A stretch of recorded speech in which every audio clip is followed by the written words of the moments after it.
Happy Janmashtami all of you.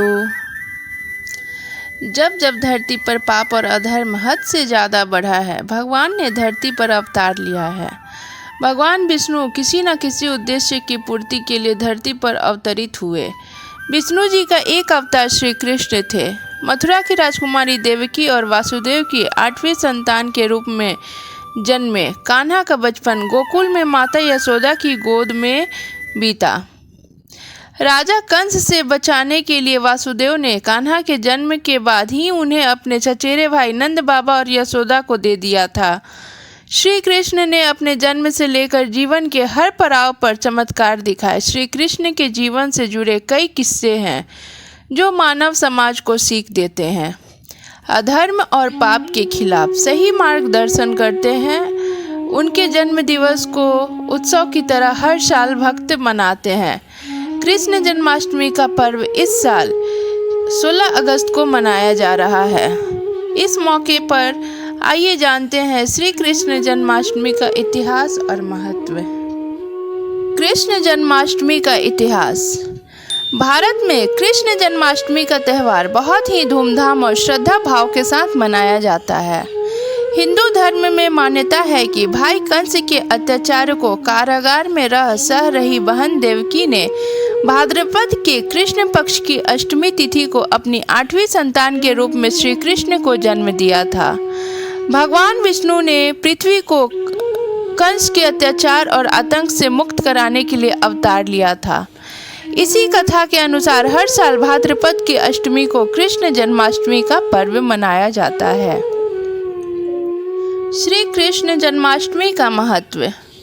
पुराणों के मुताबिक श्री कृष्ण त्रिदेव में से एक भगवान विष्णु के अवतार हैं। कृष्ण के आशीर्वाद और कृपा को पाने के लिए हर साल लोग इस दिन व्रत रखते हैं। मध्य रात्रि में विधि विधान से पूजा अर्चना करते हैं, भजन कीर्तन करते हैं और जन्मोत्सव मनाते हैं।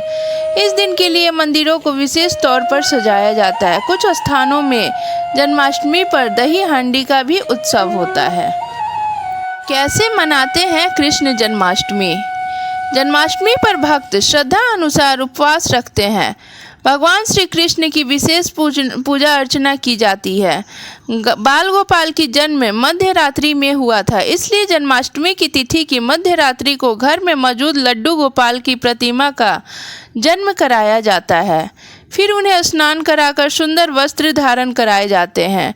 फूल अर्पित कर धूप दीप से वंदन किया जाता है।